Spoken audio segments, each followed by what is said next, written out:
I'm talking to you. Yeah, you.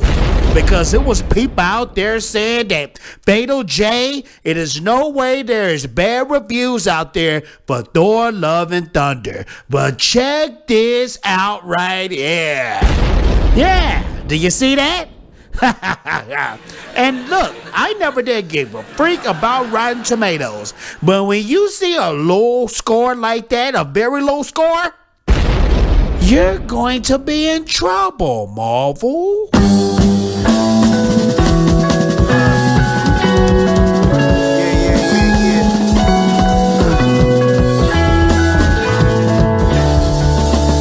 YouTube, I am back.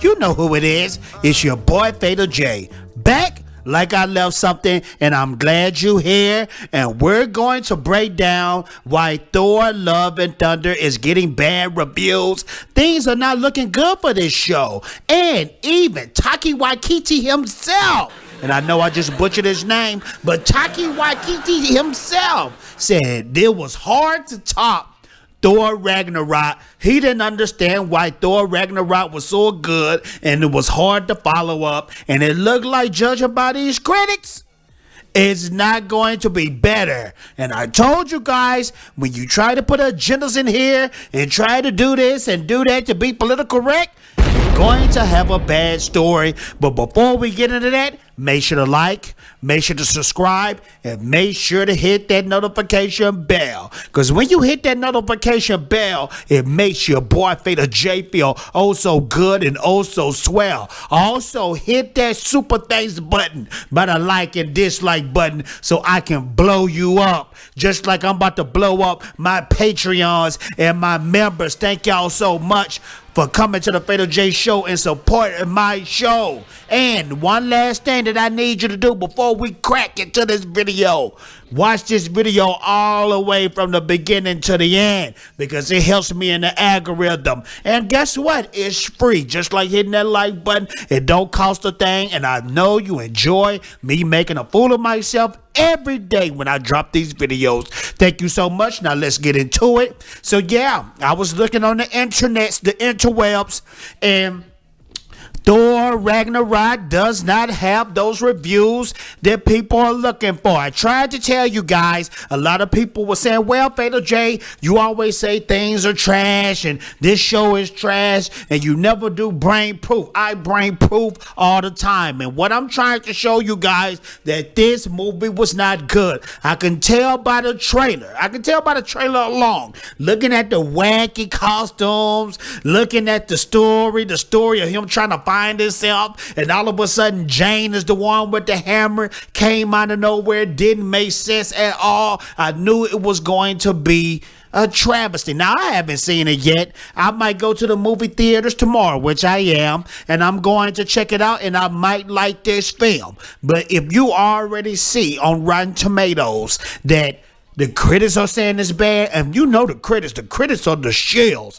They'll love anything from Marvel. And you do have those reviews on there, but we're going to only talk about the Rotten Tomatoes. They're only the rotten ones, and these people was telling the truth, and these is from top critics themselves.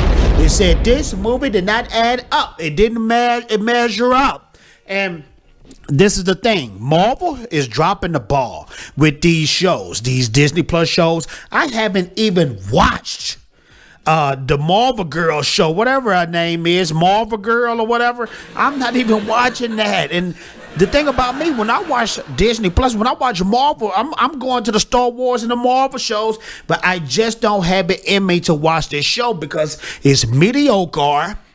They got these political correct things to say, this political correct actors and characters and all this, instead of giving us a dope story. It's like a lot of people say out there, this is the MCU. They want to focus on the female characters, which is nothing wrong with that.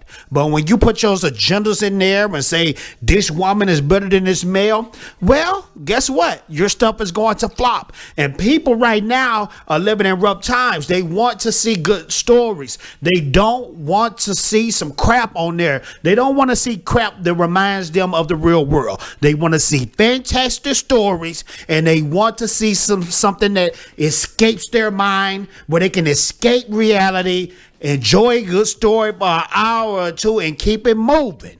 And that's why this show here, this movie here, I can tell is getting bad reviews, but I know you don't believe me, so let's get into it right now. We're going to read some of these bad reviews right here. Let's check it out right here. It says Thor, Love and Thunder, PG-13 2022, 71%. Now, the audience score is not quite there yet. You'll get the audience score come tomorrow and Friday. You'll start seeing the audience score pop up. You might even see Fatal J on there, even though I could give a freak about Rotten Tomatoes. Rotten Tomatoes, the stuff that I seen them do when Captain Marvel was getting bombed from both ends and they changed the whole website on how you score. I said Rotten Tomatoes. I always knew that you guys were shills. Let's read this right here. This is from David Sims from The Atlantic. He's a top critic. He said Love and Thunder is such a hasty feeling mess of a movie. It might get the viewer to come around to Gore's bloodthirsty perspective. That was a rotten review. Now he pointed out that people might like gore.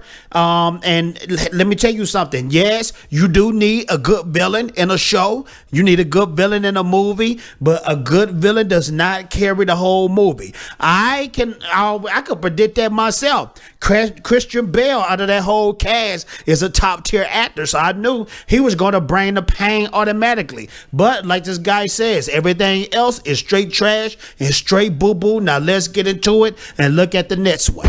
The next one says right here, it says, Waititi is too preoccupied with trying to land the same jokes, and he burdens the film with a wishy-washy love story, which even by the MCU low standards feels shallow and perfunctory. I don't even know what perfunctory is, so I'm pretty sure you're going to get a laugh out of that.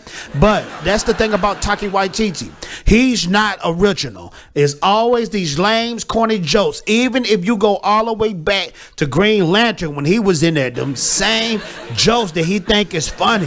Poop jokes, fart jokes. Oh, excuse me, I farted. It's just that dry humor that I don't like. It's whack, man. It's taking you out of the realm. Yes, I know Marvel films have humor in it. Most of them have 50% humor. But give us that hardcore driven story. And there's nothing even wrong with a love story, because the way that they did the love story in Guardians of the Galaxy or Avengers Endgame, but don't let that be the main focus, because when we watch these movies, we're not trying to watch a romance. We're just trying to see superheroes prevail, see them struggle, and then see them prevail. We want to see cool graphics, cool powers, cool fighting, and that's about it. So I think Taika Waititi didn't have direction in this movie. He tried to do something on his own instead of keeping things connected in the MCU, and it turned out bad. Let's check this out right here.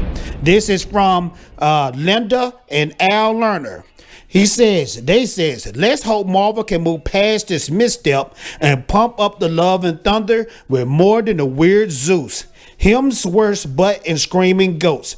Waititi manages to create moments, but not the epic fun comedy adventure we were thoroughly hoping for.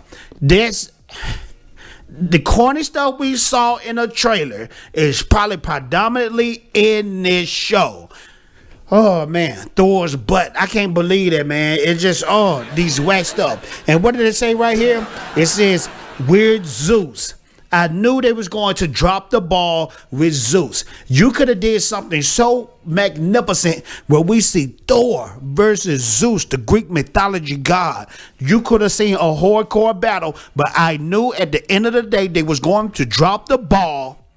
They was going to drop the ball and misuse that and not use that, not take advantage of that, and it was going to be just some corny jokes. I could just tell the design of how he looked, he was going to be wacky, corny. Hope Maiden crushing on his ex while protecting his own skin feels pretty superficial.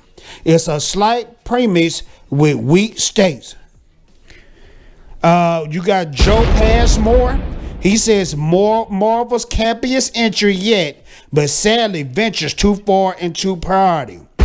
You got Wendell Ma, disjointed and at times verging on incomprehension. Thor Love and Thunder is a mismatch of genres, but doesn't always flow. So I hope that you get it, ladies and gentlemen, that this is probably 9 times out of 10 is going to be one of the weakest MCU movies known to man. I just wanted to show you guys that and prove that to you, that Fatal J wasn't making this stuff up where it was a bunch of bad reviews out there and it's already getting slaughtered, and by the time the audience score come out there, you're going to see a true massacre.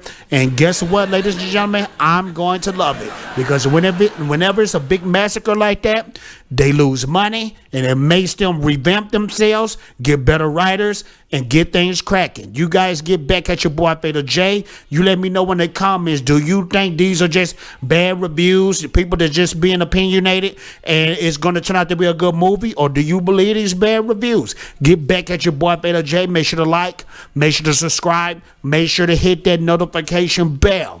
Because when you hit that notification bell, it makes your boy Fatal J feel oh so good and oh so swell. And I'm out of here.